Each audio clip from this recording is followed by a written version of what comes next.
Hi guys, ये पहला video होगा जो I will be recording for PG branches कि what to choose and what to choose. मैंने कुछ I have started with psychiatry because psychiatry शायद ब्रांचेस में से जो निगलेक्टेड है।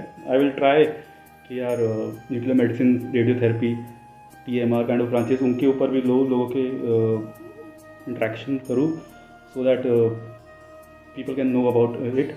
So this is actually a very long interview, but it looks like a slow interview with Nilesh Mishra की वैसी length हो चुकी है, धीरे धीरे सब कुछ हो रहा है. But there is a timeline in the description, you can see whatever you want to see. But if you are कि तुम बिल्कुल भी तुम्हें लगता है कि साइकेट्री में इंटरेस्ट हल्का फुल्का भी है, then you should watch the whole thing. And if you are a little bit confused कि नहीं, तो you should watch it. Hello everyone. Today we have my friend, मेरा भाई डॉक्टर आदित्य अग्रवाल. मेरा बैचमेट है यूजी से, and he is doing psychiatry from King George medical university Lucknow, and he is in third year. So today we gonna discuss psychiatry और उसके आगे के perspective, क्यों इसने लिया, what are the advantages, disadvantages और बाकी सब कुछ.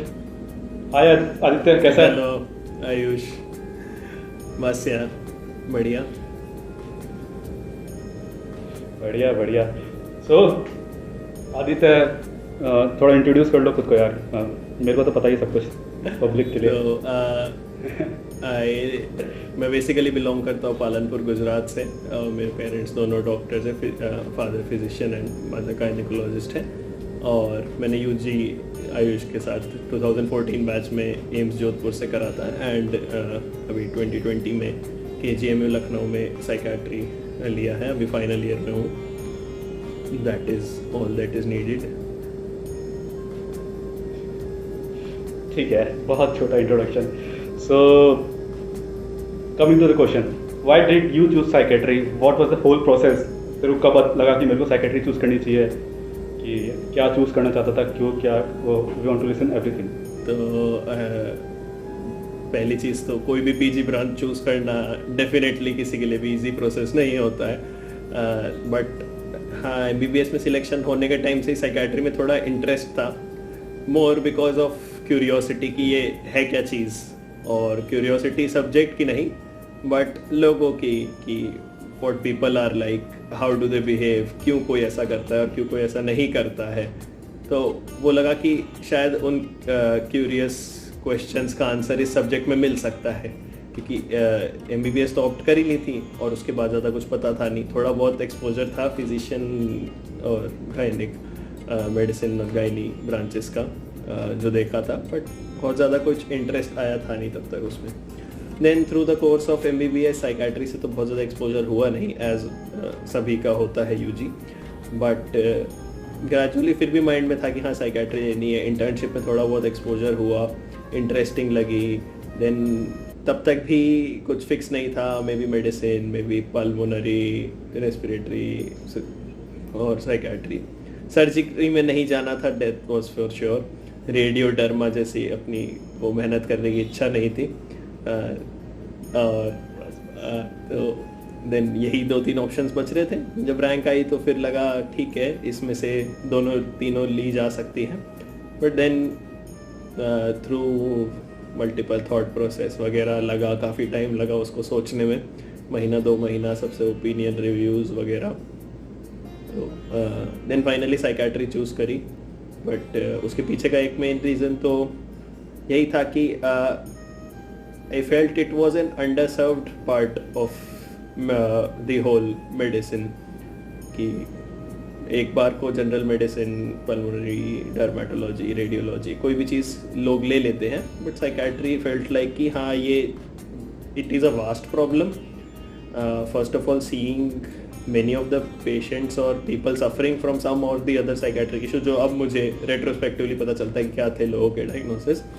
But उसके देखने के बावजूद I saw a high lack of care, a high amount of stigma in accessing care for psychiatric illnesses.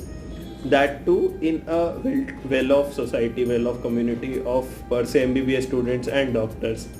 चाहे अपने आसपास के स्कूल टाइम पीरियड का देख लो, या अपने फैमिली एक्सटेंडेड फैमिली का, या MBBS में वॉटेवर पर से काफ़ी लोगों को चलती थी psychotropic medications, anti depressants and other drugs. कई लोगों के सुसाइडल अटेम्प्ट्स थे। हमारे बैच में अनफॉर्चुनेटली एक बैचमेट ने सुसाइड से डेथ भी हुई थी। And multiple over the course of 5 years multiple ऐसे इंसिडेंट्स कॉलेज में भी देखे।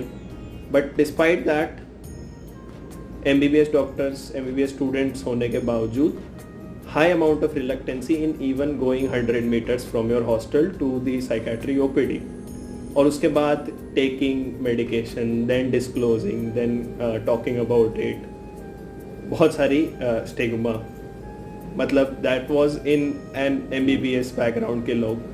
So imagining that to a rural person's perspective, it was something that was unsurmountable amount barriers in dealing with psychiatric illnesses.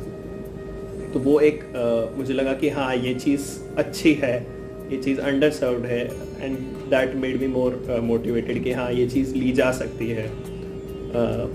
Secondly, जो inherent curiosity थी कि हाँ ये चीज़ समझनी है कि लोग कैसे काम करते हैं, कैसे सोचते हैं, वो चीज़।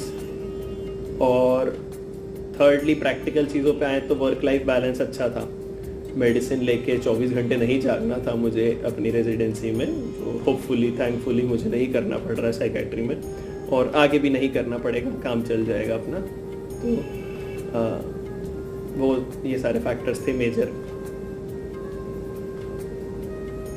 मैं ये बोलना चाहूँगा ना कि जितनी बातें बोली है ना, ऐसा कहीं लगता है कि भाई बहुत आइडियल बातें बोली है, but this is very much true Aditya, because it would have been very easier for him. तो अगर के मेडिसिन लेता या गायनिकोलॉजी ब्रांच है, जो उसके मम्मी पापा वहाँ पे पहले से सेट हो रखे हैं, and he could have like, ऐसा नहीं कि ज्ञान यानी ज्ञान बता रहा लोगों को और ऐसे करके नहीं, बट दीज आर, और उसको ब्रांचेस मिल भी रही थी वो सारी, but he choose psychiatry because all this points are really true. ये नहीं कि बस वीडियो के लिए बोलने के लिए, राइट। ये अपनी बातें बताएगा नहीं, ठीक है। So what were the problems, और कैसे तू यानी क्या क्या प्रॉब्लम्स आई, कैसे कैसे इंटरेस्ट तूने लोगों को, फैमिली को, फ्रेंड्स को जब तू चूज़ कर रहा था, तेरा इंटरेस्ट कैसे समय क्या हुआ, काउंसलिंग एंड ऑल? तो मतलब मैंने इंटर्नशिप में लोगों से डिस्कस करना स्टार्ट कर दिया था कि क्या ब्रांच लेनी है, मतलब जहाँ पे भी पोस्टिंग होती थी।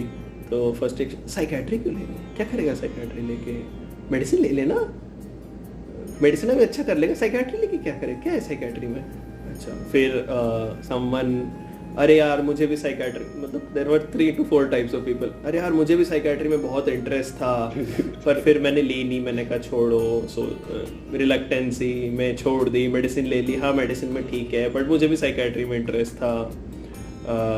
तो quite a few number of physicians have that kind of a thing कि साइकेट्री में इंटरेस्ट था बट दूसरी ब्रांच ले ली चलो क्योंकि not so good subject.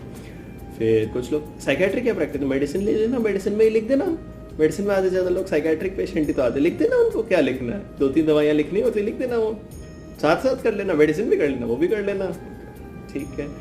And ये था, एंड देन फिर था स्टिग्मा जो कि साइकेट्री मत ले, साइकेट्री वाले परेशान हो जाते हैं, डिप्रेशन में चले जाते हैं, दूसरों के दुख सुन सुन के तू भी परेशान हो जाएगा, 2-4 दिन तक सुनेगा फिर क्या होगा, और ठीक है बट डाउट में, डिलेमा में चलते रहे कि ये and eventually basically out of instinct choose कर लिया कि हाँ यही ब्रांच फिल करेंगे और कोई नहीं फिल करेंगे। So how was your family and friends? They were they supportive? वही रिलक्टेंसी थी, not exactly supportive just because मेरी इच्छा थी और मैं कंसिस्टेंट था, परसिस्टेंट था इस चीज़ पे कि मुझे साइकेट्री लेनी है, बट अदर देन दैट वही फियर्स थे अपने सबके कि उतना अच्छा नहीं कमा पाएगा, उतना अच्छा जॉब नहीं चलेगा, इतने पेशेंट्स कहाँ आएंगे और तो खुद परेशान हो जाएगा एक्सेट्रा। और गांव में कहाँ चलेंगे साइकेट्री व्हाटएवर, इस तरह की चीज़ें।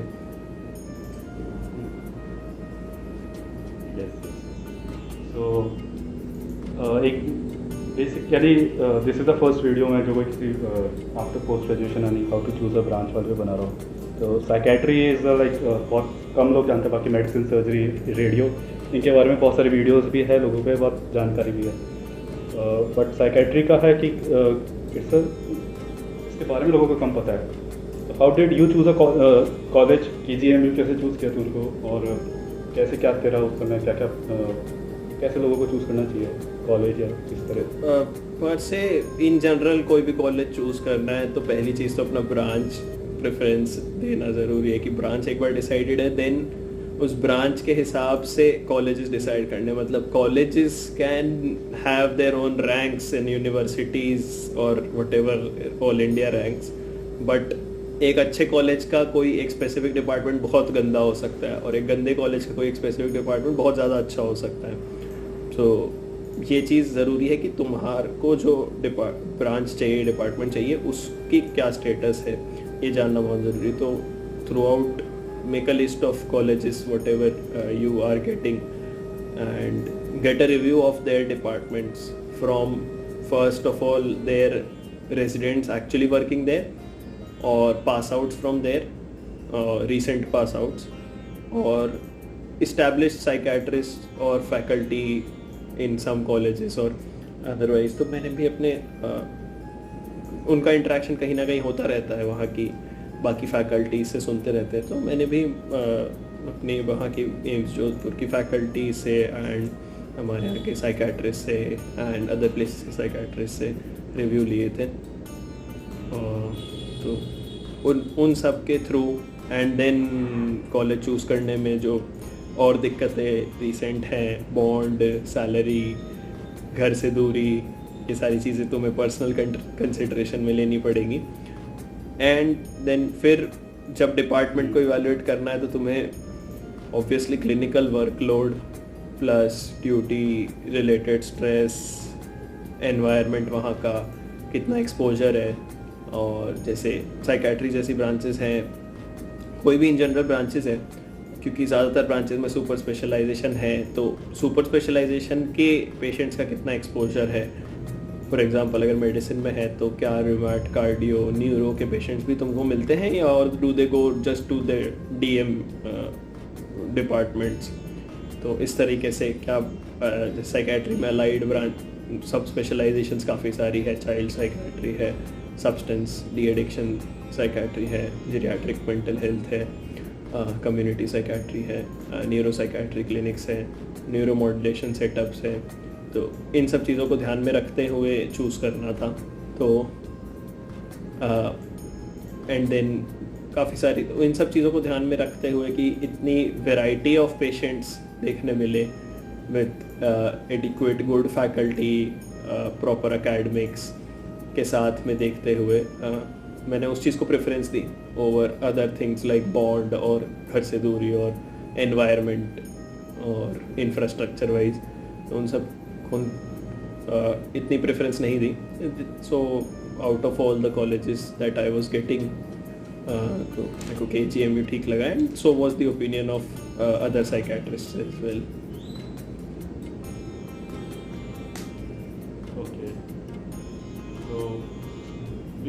ऐसा है कि before talking to the residents there, कि अगर मुझे ओवरऑल नेट पे सर्च करके, जैसे if I have to search for radio, I will see that is there all the machines available, वहाँ के क्या क्या है। तो ऐसा पेशेंट लोड और क्या ऐसा कि ये तो यानी ये सब ब्रांचेस चाइल्ड साइकेट्री होनी चाहिए वहाँ पे, ये सब पता कैसे, अगर बिना यानी रेजिडेंट्स के रिव्यू तो है, वो तो फर्स्ट हैंड बताएंगे, उनके अलावा कुछ पहले से रिसर्च कर सके हम ऑनलाइन? मुझे तो यूनिवर्सिटी की वेबसाइट से मिल जाता था। मैंने बेसिकली तो वहीं से पूछा था, चेक करा था। यूनिवर्सिटी की वेबसाइट पे काफ़ी डिटेल्स थी हमारे डिपार्टमेंट की, एंड जो मुझे बाकी कॉलेज मिल रहे थे तो उनके डिपार्टमेंट की भी डिटेल्स काफ़ी हद तक मिल जा रही थी नेट पे। And rest of all WhatsApp और कोचिंग इंस्टीट्यूट डैम्स में इन सब के कॉन्टैक्ट ग्रुप से मिल जाती है इवेंचुअली। तो कोई ना कोई कांटेक्ट मिल जाता है। Internet has made the world a small place, तो कोई इशू नहीं रहता है अब ऐसे किसी कांटेक्ट करने में। With in 10 minutes you can gate contact of any resident in the country. ठीक है। सो साइकेट्री इज नॉट कि हमने यूजी में तक कुछ पढ़ा नहीं, शॉर्ट सब्जेक्ट था, जल्दी से ख़त्म कर दिया। तो यूजी में तूने भी कुछ सोचा होगा this would be the subject, PG में और यूजी में what is the difference, expectation versus reality के यूजी वर्सेस पीजी, कैसे भी तू बताना तो चाहे कि मैं जैसे मेरे को लगता होगा ना, मेरे को साइकेट्री कुछ लगता है कि बस ऐसा ऐसा ऐसा है बस, और तूने जो मैंने जो सोचा है उससे तो तेरा वर्जन बता तुझे क्या लगता है, फिर मैं बताता हूँ। तू जो बोलेगा लगभग वही सबका परसेप्शन होता है। अभी एक्सपर्ट के सामने बेइज्जती नहीं करानी, तू बता। तो यूजी में मोस्टली तुम साइकेट्री देखते हो फ्रॉम द पर्सपेक्टिव कि भाई इसके बारे में तो कुछ पता नहीं है, इसकी हिस्ट्री टेकिंग भी नहीं आती है, या तो मरीज़ परेशान है तो वो डिप्रेशन है, और मरीज़ गुस्सा कर रहा है तो वो साइकोसिस है, भाई इतना ही पता होता है। और दवाई दो पता है, एक SSRI दे देंगे और एक एंटीसाइकोटिक दे देंगे, उसके आगे नाम हमको पता नहीं होते हैं, और कुछ नहीं काम करा तो ECT दे देंगे। हमारे पास 3 ट्रीटमेंट हैं, और बाकी जो बातें करते हैं उसको थेरेपी बोलते हैं। इतनी साइकेट्री होती है, इतनी ख़त्म हो जाती है। तो चिल्लाते कूदते दौड़ते भागते पेशेंट से डर लगता है तो तुम उसे अप्रोच नहीं करते हो। उदास मरीज से तुम ज़्यादा एम्पैथेटिक हो जाते हो, उसके घर की प्रॉब्लम सॉल्व करने लग जाते हो। तो तुम एक लेमैन की तरह साइकेट्री को देखते हो यूजी में, एक क्लिनिशियन की तरह नहीं देखते हो।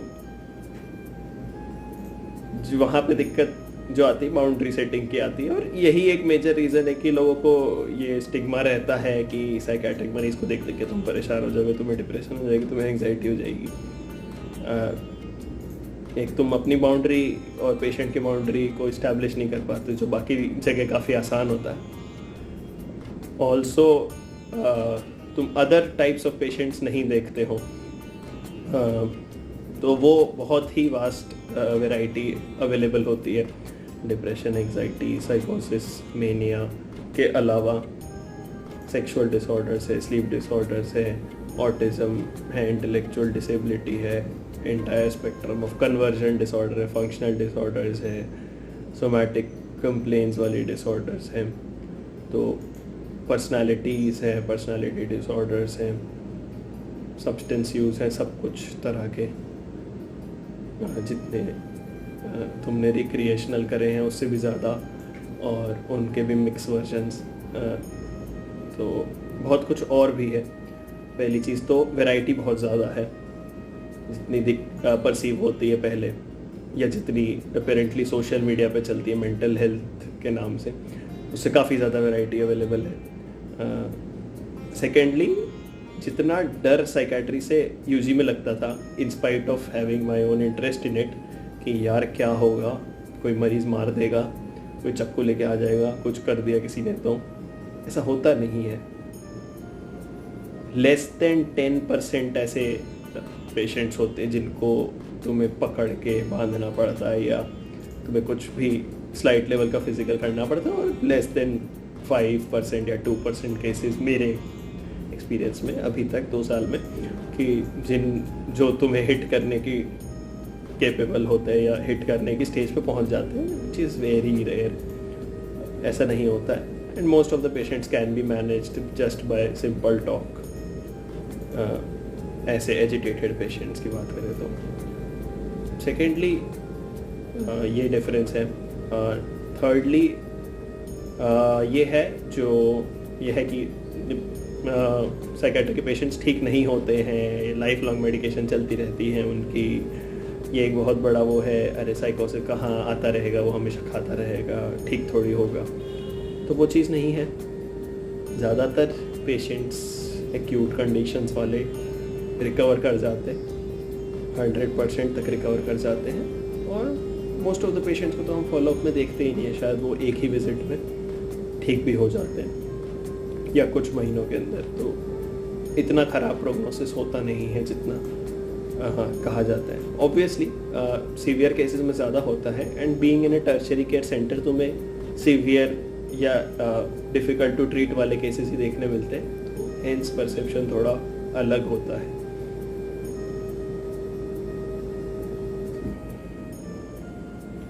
तो ऑल्सो कि यार ज़िंदगी में हम बहुत कुछ सोचते हैं कि बैठे बैठे जैसे यूजी में हम बातें करते रहते थे लाइफ के बारे में कि रात रात रात बैठे हैं 2-2 3-3 घंटे, क्या है ज़िंदगी, क्या है। पर आफ्टर चूजिंग साइकेट्री, जो एक मेंटल ब्रांच खुद है, what are the things that you have found yourself कि मेरे में लाइफ में चेंजेस आए हैं, मेरी पर्सनल लाइफ में चेंजेस आए हैं, तो वो पता मुझे। एक मेजर फ़ायदा साइकेट्री का ये है कि it gives you perspective into yourself, which then again helps you to improve. ये शायद किसी भी, डेफिनेटली मैं कह सकता हूँ किसी और ब्रांच में नहीं है, MBBS कोई भी PG ब्रांच में, कि तुम्हें खुद के लिए तुम इंसाइट बढ़ जाती कि तुम ऐसा like if you are angry, you are analysing yourself कि मैं क्यों गुस्सा हूँ, आखिर क्या हुआ। तो then you become more aware of your own self, of your own emotions or your problematic behaviors. तो कहीं ना कहीं वो सॉल्व करना आसान हो जाता है एज अ पर्सन। क्योंकि एक जनरलाइज हमने ऐसे सुना है ना, ऐसे कि पागल का डॉक्टर है, खुद पागल हो जाएगा। On the opposite, which is I think very bad. तुम उसी चीज़ को बेटर यूटिलाइज भी कर सकते हो कि तुम खुद का एनालिसिस करके या thinking what your thinking patterns are, एक मेटाकॉग्निटिव लेवल पे तुम अपने आप को एनालाइज कर सकते हो। तो that gives you a chance to improve upon your self. अपने आप की पर्सनल ग्रोथ देख सकते हो तुम। अगर तुम्हारे फॉर एग्जांपल तुम्हारे पर्सनल लाइफ में कुछ गड़बड़ चल रही है, तुम्हारे रिलेशंस खराब चल रहे हैं, फैमिली के साथ ट्रबल चल रही है, तुम्हें लोनली फील हो रहा है, तुम इरिटेबल रह रहे हो, तुम्हें स्लीप प्रॉब्लम्स हो रही है, तुम उसको खुद एनालाइज कर सकते हो कि आखिर क्यों हो रही है, कहाँ से ओरिजिनेट हो रही है, कैसे मैं इसको ठीक कर सकता हूँ। एंड डेफिनेटली एक फार्माकोलॉजिकल नॉलेज हो जाती है तो वो भी एक ठीक है, बट अदर देन दैट एक खुद को पर्सपेक्टिव मिलता है खुद के रिगार्डिंग, फर्स्ट थिंग। सेकेंडली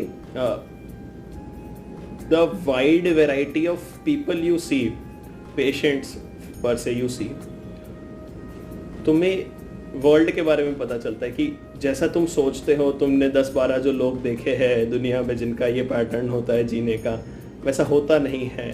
हर तरह के लोग अवेलेबल हैं और हर तरह के लोग नॉर्मल भी हैं और हर तरह की चीज़ पैथोलॉजिकल भी है। और क्या क्या चीज़ें तुम्हें पैथोलॉजी की तरफ ले जा सकती है वो तुम्हें पता चलता है। फॉर एग्जाम्पल लाइक डेफिनेटली हमारे बच्चे करने की एज तो अभी हुई नहीं है, लेकिन जितनी चाइल्ड साइकेट्री के पेशेंट्स देखे हैं तो ये समझ में आ गया कि पेरेंटिंग में क्या क्या नहीं करना है, बच्चों को कैसे पाला जाना चाहिए या नहीं जाना चाहिए, विच मुझे कहाँ पता चलता, थोड़ा बहुत, hopefully if I am right. तो इस तरह से पता चलती कि कहाँ पे तुम गलत हो सकते हो, कहाँ पे लोग गलत हो जाते हैं, कहाँ पे स्टॉप लगा सकते हो तुम अपने आप पे। एंड थर्डली एक ह्यूमन लेवल पे तुम्हें दूसरे पर्सन को लेके अंडरस्टैंडिंग बढ़ती है। सो जब तुम सामने वाले को अंडरस्टैंड बेटर कर पाते हो तो you don't get troubled by other peoples behaviour very easily.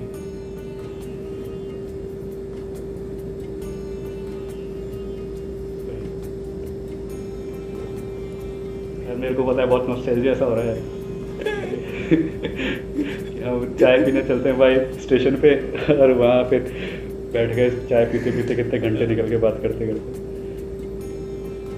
I miss those days यार अभी।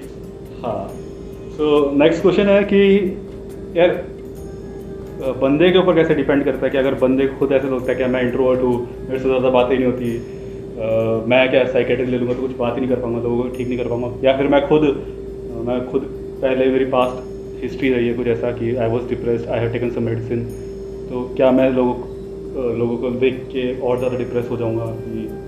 तो खुद के पर्सन पे डिपेंड करता है कि वेदर टू टेक और not take psychiatry. Analogy wise मुझे टीबी हो रखा है पहले, क्या मैं रेस्पिरेटरी मेडिसिन ले लूँ या मैं मेडिसिन लूँ कि मुझे टीबी होने का खतरा ज़्यादा है, वहाँ तो टीबी के पेशेंट बहुत आते हैं, तो मुझे टीबी नहीं लेनी चाहिए। या मेरे को पहले फ्रैक्चर हो रखा है यार, तो मेरी हड्डी टूट सकती है फिर से, मैं या मुझे शोल्डर डिसलोकेशन की दिक्कत है, मैं और तो नहीं लूँ, ऐसा मे बी नॉट। बट जैसा मैं कह रहा था पहले कि there is a wide variety of people. तो हो सकता है कुछ पेशेंट्स है जो बहुत बोलते हैं, इनके सामने तुम इंट्रोवर्टेड फील करो, शाय फील करो, तुम नहीं बोल पाओ। But there is also on the other hand people जो कि बहुत कम बोलते हैं। Maybe you can get to know them better, या वो तुम्हारे पास ज़्यादा बेटर फील करेंगे। जो अगर तुम शाय नेचर के हो तो तुम एक सिमिलर नेचर के पर्सन को बेटर अंडरस्टैंड कर पाओगे या उसकी फीलिंग्स को बेटर जज कर पाओगे। सिमिलरली वैसे ही तुम्हारे फ्रेंड सर्कल होते हैं लाइफ में, सिमिलरली उसी सॉर्ट ऑफ पेशेंट्स के साथ तुम बेटर डील कर पाओगे। तुम्हारी पर्सनैलिटी का फर्क पड़ेगा, बट वो पॉजिटिव हो नेगेटिव ही होगा ये ज़रूरी नहीं है। ठीक है, तुम सब्सटेंस लेते हो, तुमने सारे नशे कर रखे हैं, तो तुम सब्सटेंस यूज डिसऑर्डर्स को बेटर समझ सकते हो डेफिनेटली। ठीक है, अब वो तुम्हारा चॉइस है कि तुम उसके साथ और ज़्यादा यूज़ करना चाहो या फिर तुम उसको कट डाउन करके, वो तुम्हारे चॉइस के ऊपर डिपेंड करता है। सेकेंडली फॉर पीपल जो फ्रीक्वेंटली देखे भी हैं कि मेरे को साइकेट्रिक हिस्ट्री रही है या फैमिली हिस्ट्री है, मेरे फैमिली में साइकेट्रिक डिसऑर्डर्स की, मुझे भी रिस्क रहेगा, तो फर्स्ट ऑफ ऑल कोई दूसरी ब्रांच ले लेने से वो रिस्क नेगेट नहीं हो जाएगा या वो ख़त्म नहीं हो जाएगा। मे बी तुम कोई ज़्यादा हेक्टिक ब्रांच लो जहाँ पे तुम्हारा वर्क लाइफ बैलेंस नहीं है, तुम स्ट्रेस नहीं हैंडल कर पा रहे हो, मे बी सर्जिकल ब्रांच का किसी का या गायनेकोलॉजी का फॉर गर्ल्स, तो वहाँ तुम क्या करोगे? What then? इंस्टेड एक ऐसी ब्रांच जो तुम्हारी ही इलनेस के बारे में तुम्हें बेटर अंडरस्टैंडिंग दिलाएगी, उसके साथ डीलिंग बेटर करोगे, या उस तुम्हारे जैसे सिमिलर लोग देखोगे, तो that will give you more ways to deal with your problems, better stress management, better work life balance, better overall अपनी हेल्थ रखना। कोई मे बी पेशेंट्स की थेरेपी करते करते तुम्हारी थेरेपी होने लग जाए, तुम्हें इम्प्रूवमेंट फील होने लग जाए अपने अंदर, अपने नेचर के अंदर या अपनी डिसऑर्डर्स के अंदर। ये पर्सपेक्टिव वाली चीज़ें हैं। तुमने सिर्फ डिप्रेशन एंग्जाइटी देखा है तो तुम्हें लग रहा है कि नहीं यार मुझे भी हो जाएगा वो, but again vast amount of patients हैं, वास्ट अमाउंट ऑफ इलनेसेस हैं, वास्ट अमाउंट ऑफ लोग हैं, सबका बिहेवियर अलग अलग है। तुम्हारा बिहेवियर किसी एक स्पेसिफिक सबसेट ऑफ पेशेंट्स के लिए अच्छा साबित हो सकता है, जिस तरह के साइकेट्रिस्ट शायद कोई और ना बन पाए। कि इन साइकेट्रिस्ट का खुद का नेचर एक बहुत बड़ा फैक्टर होता है पेशेंट के थेराप्यूटिक रिलेशनशिप के लिए। तो the wider variety of psychiatrists we have, the wider type of population we can serve, so does not matter। ठीक है, my next question will be कि यार साइकेट्री ऐसा शॉर्ट सब्जेक्ट पढ़ा है हमने एमबीबीएस में भी, डैम साल में 1-2 दिन में ख़त्म कर देते हैं हम तो, प्रॉफ के लिए सुबह उठ के ख़त्म कर देते थे। नहीं यार ऐसे नहीं, तो फिर तो नहीं तो मैं बुरा थोड़ी मान जाऊंगा, मैं भी तो उसी में था। तो तुम क्या करते हो यार 3 साल, इतना बड़ा सब्जेक्ट है कि ये साइकेट्री क्या है?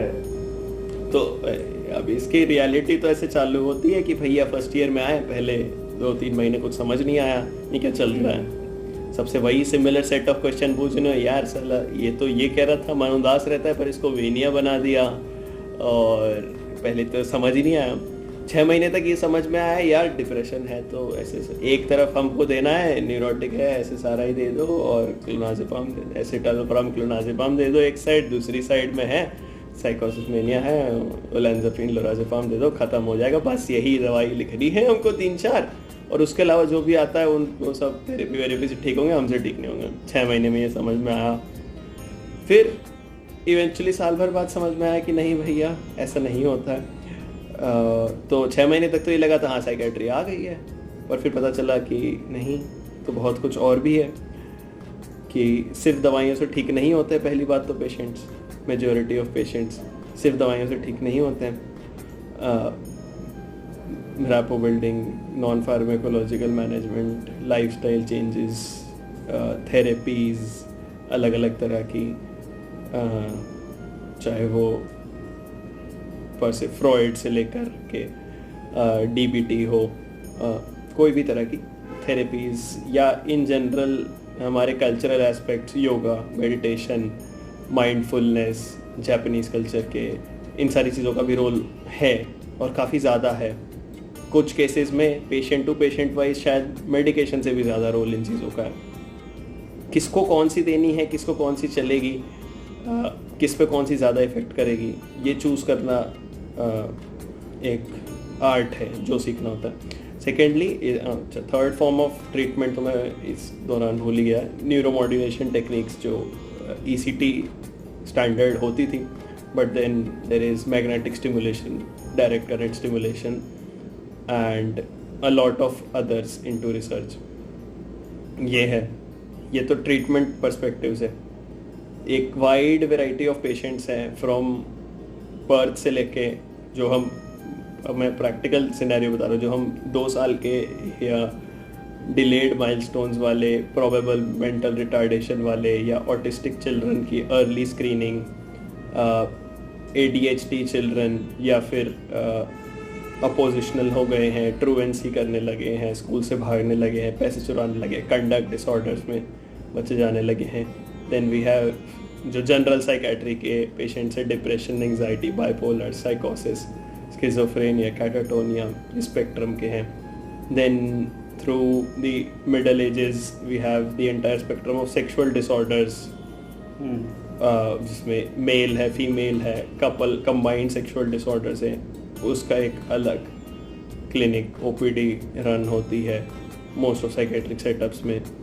Then we have those patients जो कंसल्टेशन लाइसेंस से आते हैं, हमारे पास पोस्ट ऑफ सर्जरी डिलीरियम है, न्यूरोसाइकेट्रिक कॉम्प्लिकेशंस है, न्यूरो सर्जरी के बाद पर्सनालिटी चेंजेस हैं, सीजर्स के साथ में साइकोसिस है, स्टेरॉइड पे रूमेटोलॉजिकल कंडीशंस में डिप्रेशन है, बाइपोलर डिसऑर्डर्स है, ये वाला स्पेक्ट्रम है, मल्टीपल कोमॉर्बिडिटीज़ के साथ में।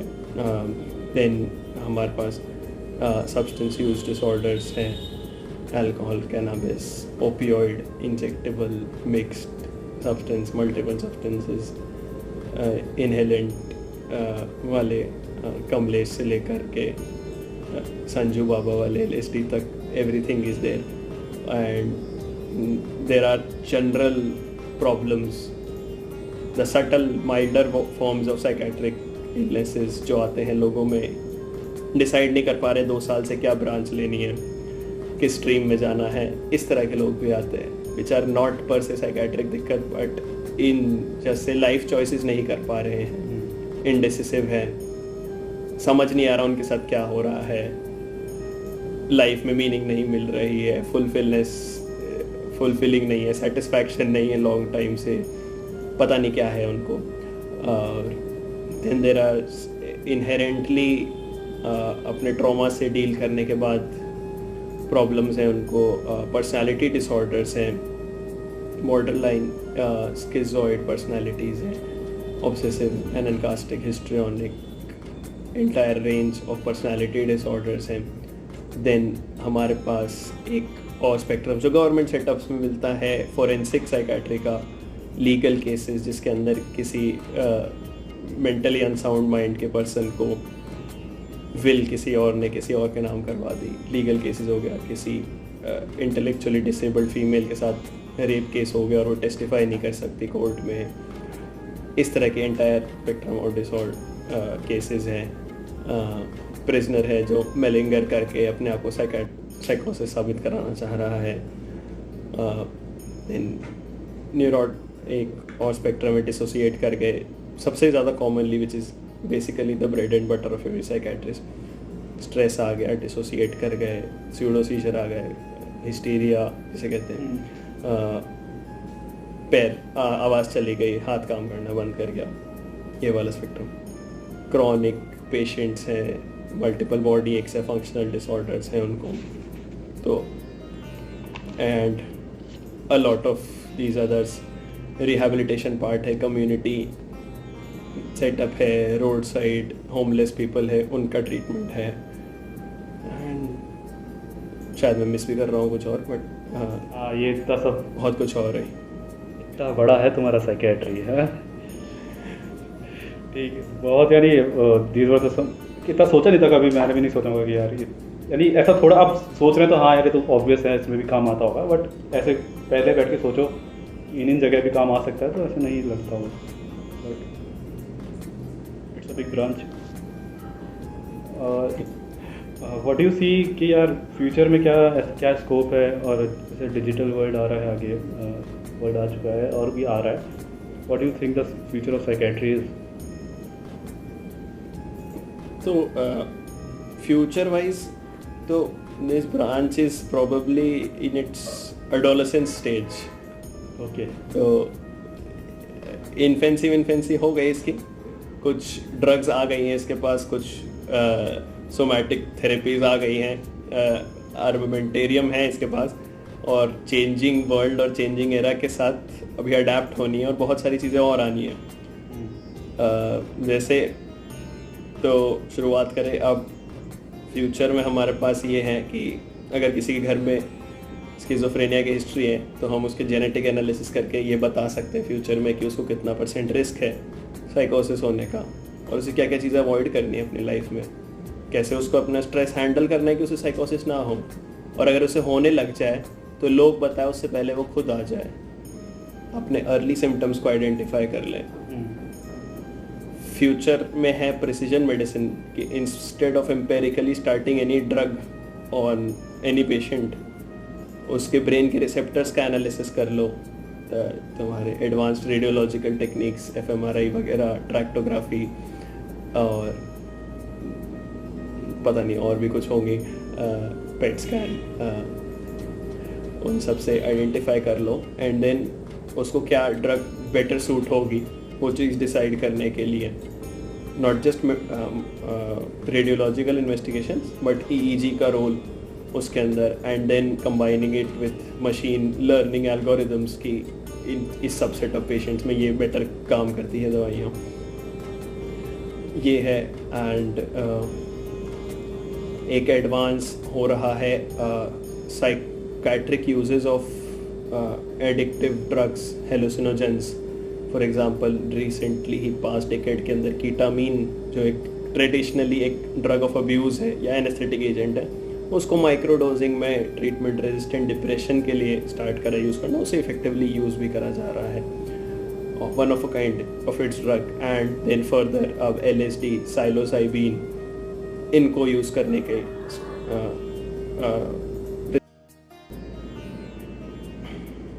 ये सब कुछ है, एंड मच मोर थिंग्स शायद मुझे अभी पता भी नहीं है, बट ऑफ कोर्स जैसे जैसे हम मोर एजुकेट होते जा रहे हैं, ऐसा मुझको लगता है थोड़ा थोड़ा हम हो रहे हैं, तो वी आर कि हमें पता लग रहा है कि हम कितने पानी में हैं, किस किस को हेल्प चाहिए। यानी एक ऐसा है ना कि पहले तो लोग इतना सुसाइड नहीं करते थे, पहले तो इतने डिप्रेस नहीं होते थे, पहले के लोगों को पता भी नहीं था कोई सुसाइड, पहले तुम्हें नहीं पता था कि लोग कर रहे हैं, अब तुम्हें न्यूज़ से पता चल जाता है, तुम्हें इंटरनेट से पता चल जाता है, ओ आज यहाँ पे सुसाइड हुआ, पहले फेंक के चले आते थे, तुम्हें क्या पता।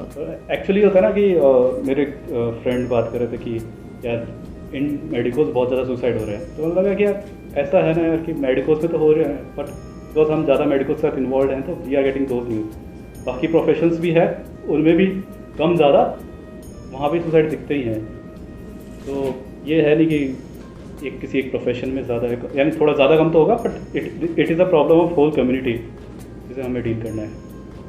तो एक I think the last question I आज कि यार मैं अगर समझो मैं कोई काउंसलिंग में बैठा, मेरे को मेडिसिन भी पसंद है यार, मतलब थोड़ी थोड़ी मेडिसिन पसंद है, थोड़ी थोड़ी सर्जरी पसंद है, साइकेट्री में मज़ा आता है पढ़ के, यानी वो अच्छा लगता है. I am reluctant to take psychiatry, या फिर मैं थोड़ा लेना चाहता हूँ, नहीं लेना चाहता. आई एम 50-50 ऐसा है. तो तुम क्या कहना चाहोगे यार, कैसे? मतलब बहुत ही ये तो देखो, इवेंचुअली इस तरह के डिसीजंस किसी के लिए डिफिकल्ट है, बट पहली चीज़ तो प्रैक्टिकल चीज़ें देखो. पहली चीज़ तो क्या तुम्हारे लिए प्रैक्टिकल है भी साइकेट्री लेना? बड़ी बड़ी बातें तो अलग है, अपनी जगह है ज्ञान की बातें, बट प्रैक्टिकलिटी देखो. तुम्हारे लिए प्रैक्टिकल है नहीं है, तुम्हें लाइफ अलाउ करती है कि नहीं, तुम्हारे इंटरेस्ट को. ठीक है, अगर तुम्हें मेडिसिन अच्छी लगती है या तुम्हें ज़्यादा पैसा कमाना है या वॉटेवर इस तरह की चीज़ें हैं, तुम्हें डीएम करनी है और कुछ करना है, तो इस तरह में बिल्कुल जा सकते हो. कोई वो नहीं है, कोई ब्रांच अच्छी बुरी नहीं होती है, पर्सनल चॉइस पे डिपेंड करता है. सेकेंडली, तुम्हारा किस चीज़ को लेके मोटिवेशन है और वो मोटिवेशन क्यों है. एट सम पॉइंट कहीं ना कहीं जाके एक बेसिक अमाउंट ऑफ पे, सैलरी ग्रेड, अर्निंग तो सब कर ही लेंगे. उसके बाद कोई ऐसा होने नहीं वाला जो भूखा रह जाएगा. बट उसके बाद तुम्हारा क्या मोटिवेशन है? वो तुमने कमा लिए, तुमने 10 साल में कमा लिए, इकट्ठे कर लिए पैसे, बट उसके बाद why would you want to go and see patients again और be in whatever job और रिसर्च यू आर इन? उसका रीज़न जिस ब्रांच में तुम्हें मिल जाए, that is probably your branch to pick up. हम यूजुअली 3 साल का देख लेते हैं कि अरे यार यहाँ पे रेजिडेंसी आराम है, डीएम में जल्दी पास आउट हो जाएंगे, ये 5 साल का देख लेते हैं. But what after 40-50 years? और तब भी जो तुम्हें ब्रांच इंटरेस्टिंग लगे, जिसमें तुम्हें वर्क करने का मन करे, imagining your self as a person you are, that is probably your right choice मेरे हिसाब से. और पैसे के बारे में तो यार यही है कि सभी ब्रांचेस में भी पैसा है और सब ब्रांचेस में पैसा नहीं है. Like you can see a very, कोई सर्जन भी बहुत अच्छा कमाता हुआ दिख सकता है और कोई तुम्हें सर्जन नॉर्मल भी दिख सकता है. और वही तो, जब भूखा कोई नहीं रहेगा हम में से, सब कुछ तो कर ही लेंगे. बट एक है ना, आई वॉज एक सीरीज़ में देखा था कि एक लेवल आता है कि तुम्हारी जब पैसा बढ़ता है तो तुम्हारी हैप्पीनेस सेम बढ़ती रहती है. आफ्टर दैट स्टेबिलिटी आती है, तो तुम्हारा पैसा बढ़ता रहे बस तुम्हारी हैप्पीनेस सेम है. उसके बाद तुम्हारा पैसा बढ़ता रहेगा तो वो डिक्लाइन करता है. तो ऐसा है कि यार तुम्हें क्या खुश कर रहा है, और है ना, कि तुम्हें लगता है कि अभी मेरे खुश कर रहा है और मेरे बाद में खुश रख सकता है, you should take that branch. और दूसरों से कम खुद ही सुनो. बिल्कुल, क्योंकि even at the end of the day तो लोग चले जाएंगे. It will be you who will be living your life. रात को तेरे को, है ना. तो जैसे इस वीडियो की एंड के साथ, हाँ, इंटेलिजेंट जोक्स. ठीक है, so this is it. Call it a day, or it's a very long video. I think longest video on my channel, I think. So, ठीक है भाई, thank you for giving your time. okay. Thank you for giving me this opportunity. ठीक है, चल bye. Okay.